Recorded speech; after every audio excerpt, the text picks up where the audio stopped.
Yo, welcome back, guys. Daily Sports Talk with your boy AJ. That's me. You already know. Looking fresh. Damn, I had a little wet. I took a shower. But you know what I'm saying? Let's jump right into this today.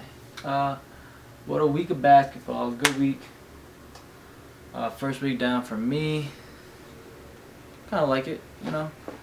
I want to get a little more organized. Start to change the format up a little bit. See if I can make the show even better. But you know, we're still growing, so you know, let's get into it. So let's start the night out. First game of the night. I was looking forward to this game because to me it was a big game for me. Let's put the Nets to the test. Let's see what they're made of. And I think that they did what I thought they'd do.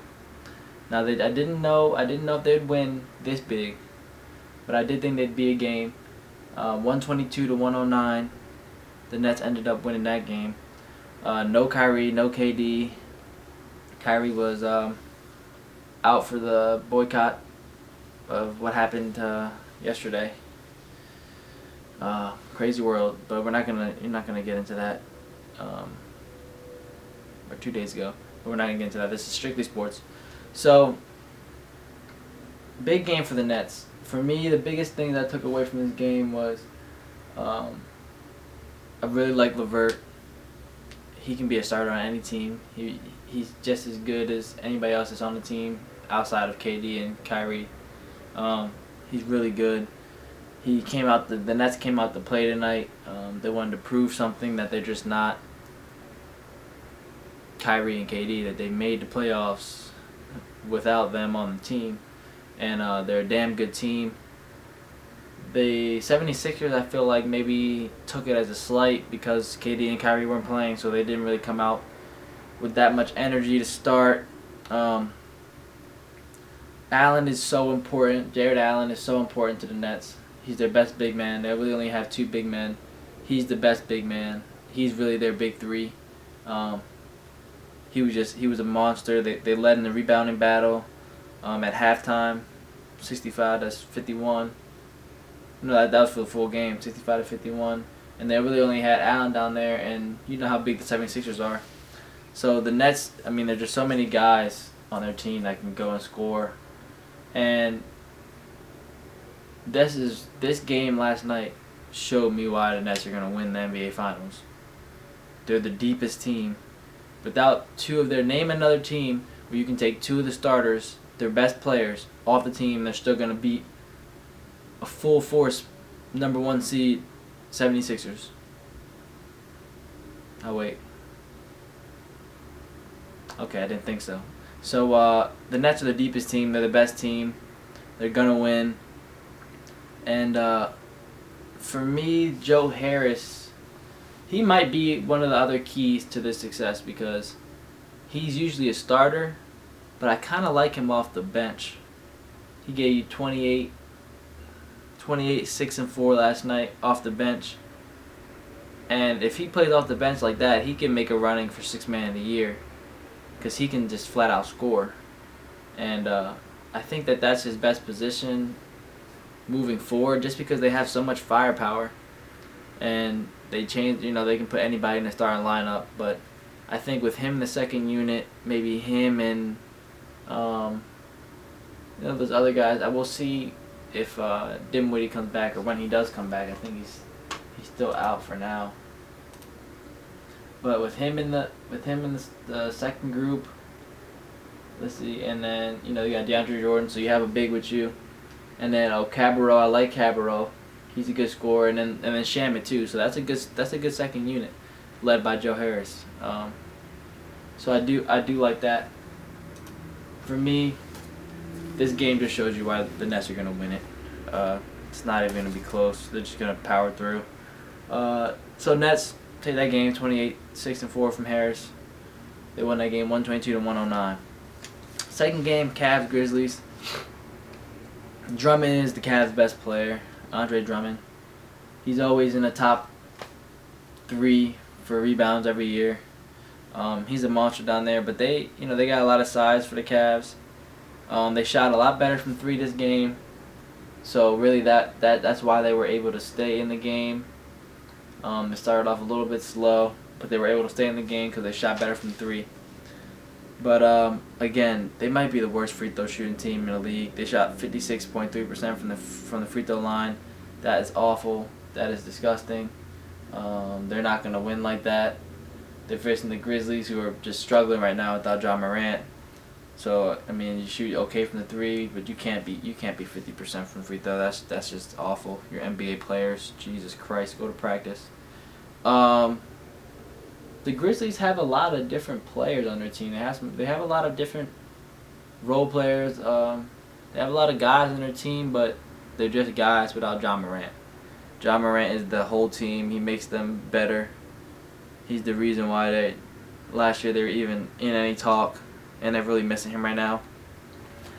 I thought they'd have a shot maybe at the 7 through 10 games, but with his 3 to 5 weeks being out, they're 2-6 now. They're at the bottom. I don't see them making it now. It's just too deep, and there's even less games this year. So I'm gonna count the Grizzlies out. Sorry for you Memphis fans, but really the only light I see for them is if Valanciunas can start to play a little bit more. He's got to be a little bit more dominant. He's not playing bad, but he's got to be a little more dominant. But that usually he plays better when John Morant is there because he can run a pick and roll. And it's just everything flows a little better with Ja. I mean, he's their guy. He's their point guard. He's their playmaker. He's their guy, their go-to. So the Grizzlies are just looking bad right now. The Cavs, I mean, that's a good start. They have a good start to the season so far. So Cavs took that game 94-90, low-scoring game. Drummond had 22, 15, and 3. So, not a bad game. Mavs Nets, this is probably the game of the night for me. What a battle, playoff atmosphere. Both teams are deep. Both teams are good. But this is the Luka that we were expecting to see. When they gave him the favorite spot for MVP, this is the Luka they were talking about. 38, 13, and 9. He's a walking triple-double when he's playing right. The Mavs look good. They had 44 off the bench, and 3 of their starters were in double figures, so that'll work. The thing that's so scary about the Mavs is they're 4-4. Anytime that Luka's in the triple-double watch, they usually win. But they're doing this starting to play well, and they don't even have their either first or second best player in Kristaps Porzingis. When he comes back, it's just gonna be so scary to see the Mavs. They're gonna definitely be. They might be 1 through 4. I probably have them up there, and they're gonna be a hard out. Last year he got injured in the playoffs, so they could have probably went farther. But they're gonna be a tough out. This would have been a crazy playoff match to see. But the Mavs were just dominant last night.